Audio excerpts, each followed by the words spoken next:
Sweeties, how are you doing? Welcome to Naya Sim. If this is your first time of coming across this channel, sweetheart, kindly smash that subscribe button, turn your notification so you are notified each time I upload, and please give this video a thumb up. I appreciate you all so much, and I'm saying massive shout out to every one of you for the support you all shower me here with. I am grateful, and you all are super sweet. So today we'll be talking something very important, and it's about a video a palm colored man who has been harassing a halal cart vendor in New York City. This man has been going to this man's store like almost every day to harass him. And there are different videos of him saying that if we unalive 3,000 Palestine kids, it is not enough. So they need to unalive more for it to be enough. Or maybe no matter how much they unalive, it is not enough, right? And then he was asking the man, do you grape your daughters as Muhammad grape other people? I mean, he said some nasty, stupid things. And I am asking myself, how do these people sleep at night? And he was arrested just yesterday. I mean, this man is a huge liar. Only for him to come out to lie, to say so many lies. God, these people are just really like unbelievable. Let's get into this video. I'm not surprised that the former security advisor from under the Obama administration is being Islamophobic and harassing a man in a falafel truck who was simply just doing his job. Like, y'all, there are so many videos. This doggone plastic bag of expired clunky mayo makes it a priority to make this man's day absolute hell. Literally comes over there every day just to harass him. Again, this is the former security advisor to Obama. He was in charge of political, trade, and national security issues amongst different countries from Afghanistan, the Middle East, Mexico, South Africa. Now, surprisingly, I was surprised any reprimanding of any sorts is being done. His firm that he works at has dropped him, saying that the things that he was doing were vile, racist, beneath the dignity of their practice, aka this racist ain't part of us. We don't go with him. Also, a lobbying group that I think he was either a part of or was being sponsored by dropped him as well. But we know that this type of person who has served a government position is everywhere, and most definitely still in the White House. Have seen this man and know the story with this man. He is viral on all platforms. All platforms. If you don't know the story, here's a brief synopsis. This man's name is Stuart Seldowitz.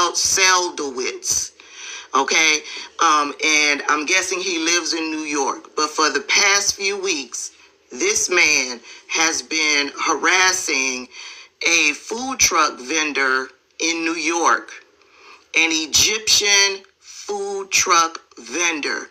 He has been saying the most vile, hateful, racist, Islamophobic, xenophobic things that you can say to another individual. In one of the videos that I've seen of Stuart harassing the Egyptian food truck vendor, Stuart pulls out his Israeli button flag and some other information which tells me he just might be a Zionist. I don't know that for sure, but I do know for sure, based on his behavior, he's a racist, he's Islamophobic, he's xenophobic, he's a fascist, and he's just plain old hateful. Look at that face. Plain old hate.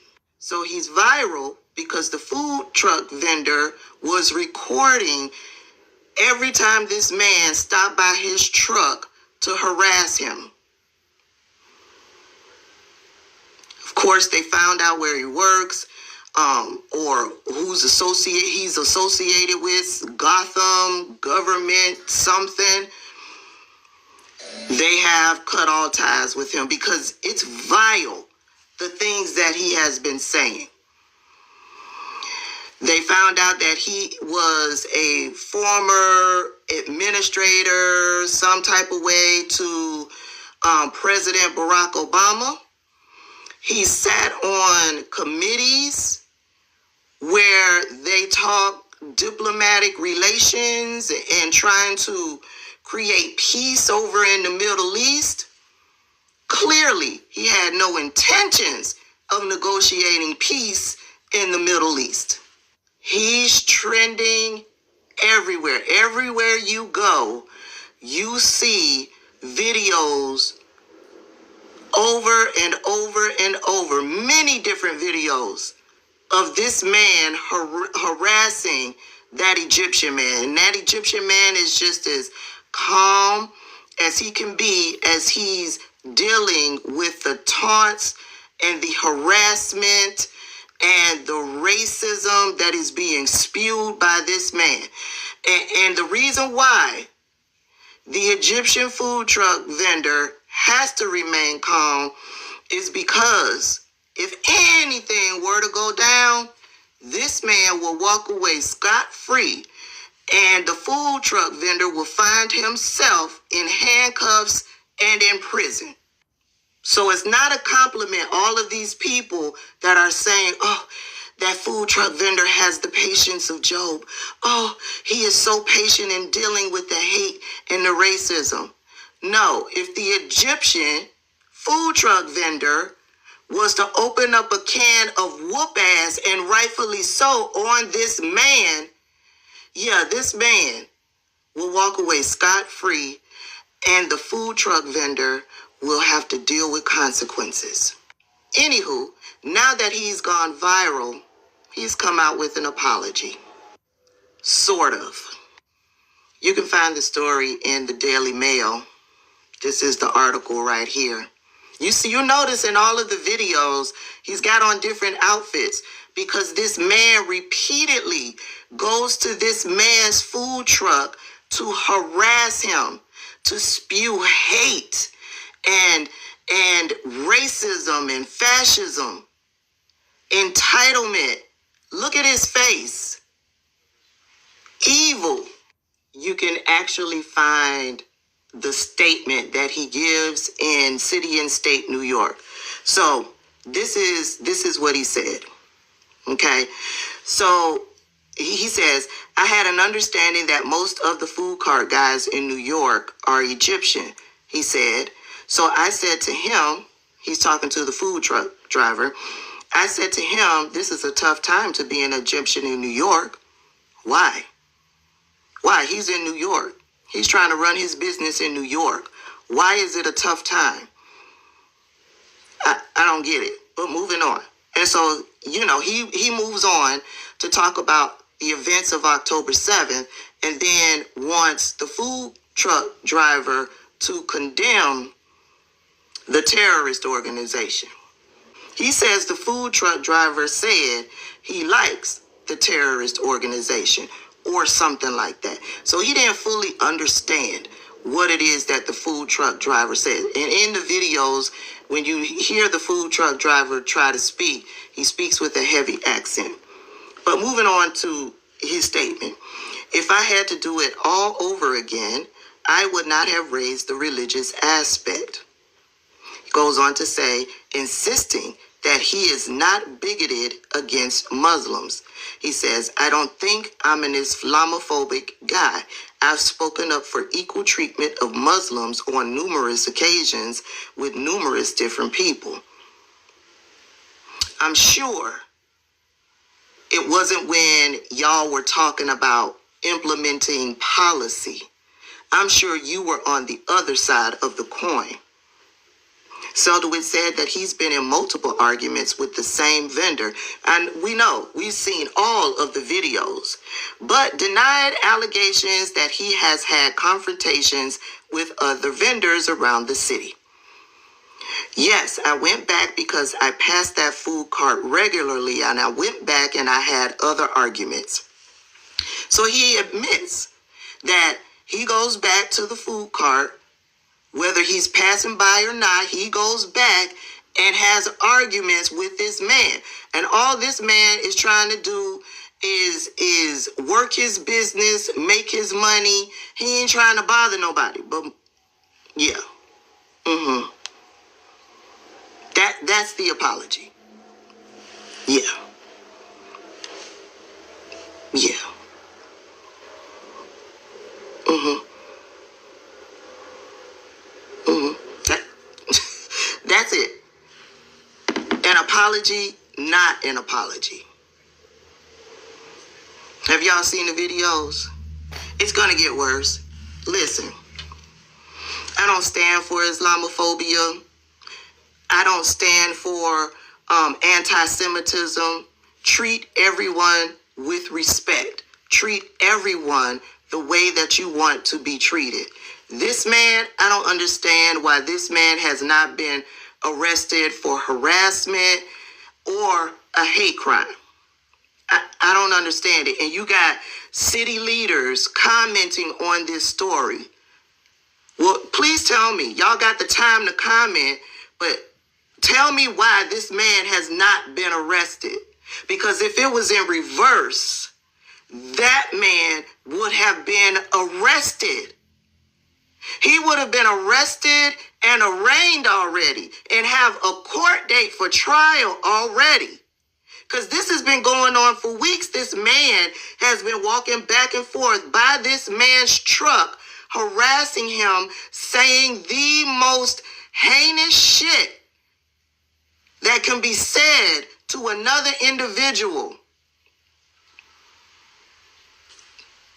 Topics of rape, murder of innocent people he is advocating for while dehumanizing this man. Y'all let me know your thoughts. Put it down below. The man that I just showed you harassing that street vendor is named Seldowitz. He served as Deputy Director / Senior Political Officer in the U.S. State Department's Office of Israel and Palestinian Affairs from 1999 to 2003. He was also former National Security Advisor to President Obama. And he's also worked at Gotham Government Relations for nearly 30 years. This man has been harassing this halal cart vendor off 83rd and 2nd Avenue in New York City for 2 weeks. When the vendor called the police, they were told there's nothing we can do, it's free speech. The few clips that I showed you are a tenth of the horrible things he said in those videos. This is absolutely atrocious, and I want this street vendor to know that we support him, that this is not okay and it's not allowed. So if you live in New York City and you're near or on 83rd and 2nd Avenue, please go and get your friends and support this halal street vendor. I will also add that thankfully a New York City council member has been contacted in regard to these vile videos, and this is what she said. This is vile hate speech and harassment and truly abhorrent. I have contacted the NYPD 19 PCT and they are reviewing these videos. There is no place for hate in our community and city. And I will let you know as soon as I have any updates to what is going on to this situation. That just shows how ignorant you are. There's a piece of content that resurfaces specifically on Twitter every few years, and it's a video of the mustachioed man, but he's not like doing his regular stump speeches, right? This video, or maybe it's a series of photos, but it's a series of images of the mustachioed man who seems normal, like a guy in love with someone behind the camera. And every time this piece of content resurfaces, people express surprise, but also unease with the fact that he seems so normal, like a regular person, and not like the evil dictator that we all know and hate from our history book. And one observation that I cannot get out of my head is that the reason people are so unnerved by that particular depiction of the mustachioed man is because it points out that people don't actually know what evil looks like, because evil doesn't have a look. Everyone is capable of such depravity that it could be considered evil, and it is up to the individual to make sure that they don't fall into such depravity. I think about that particular piece of content and that comment a lot. But I think about it a lot, especially in situations like this. I think about that a lot, but I especially think about it in moments like these, because that man probably does not believe himself to be evil. But what he did could absolutely be considered an act of terrorism. I don't know, it's something that could be expanded upon. So this is all I got from this video, and as it stands, yesterday the man was arrested, right? But that is not enough. I hope he stays there for a longer period, because what he did was horrible. I saw this video and I was just staring. I don't know how that man, I mean, the man, he was telling all this. I don't know how he felt. I don't know how, like, you can imagine going every day to somebody's store to harass the person for weeks. And they think this is okay. Why is it that when you don't speak English, or that you are ignorant, so they think speaking English is what makes somebody smart and intelligent. And then I am seeing, this man is old. This is not a young man. There are some attitude that they exhibit. I think some of them are really the real savages, because they wake up and they say, you people are savages and all that. But man, when you look at the whole thing, you find out that they are the real savages, sincerely speaking.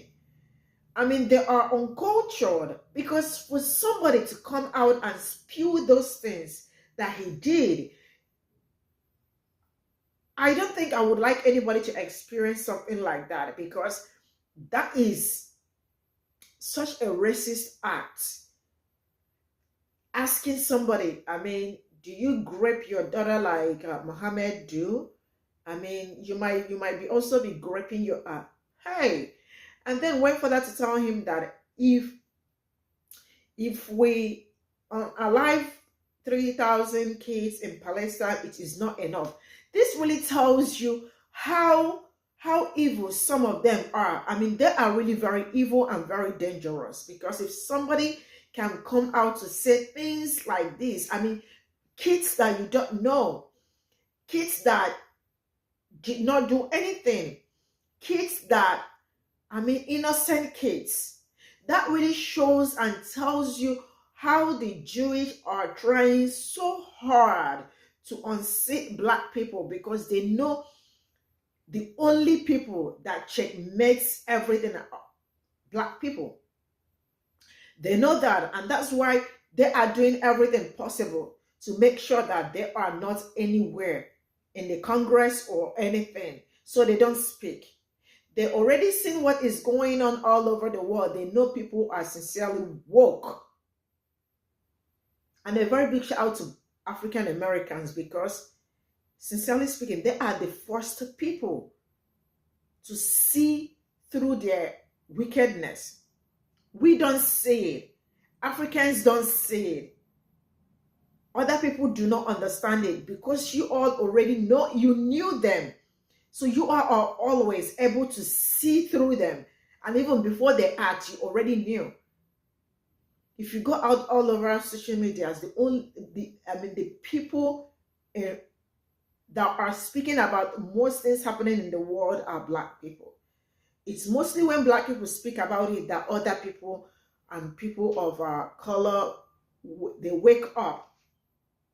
But if not, I am sure a lot will be going on, a lot of things will be going wrong, and we will not even know, or will not even understand. So a very big shout out to you, my African kings and queens. Thank you all so much for setting the pace, because without your pace, I don't know what we would have done. I don't know what we'll be doing, this time around. Sincerely speaking, I love you all. See you all in my next video. Bye for now.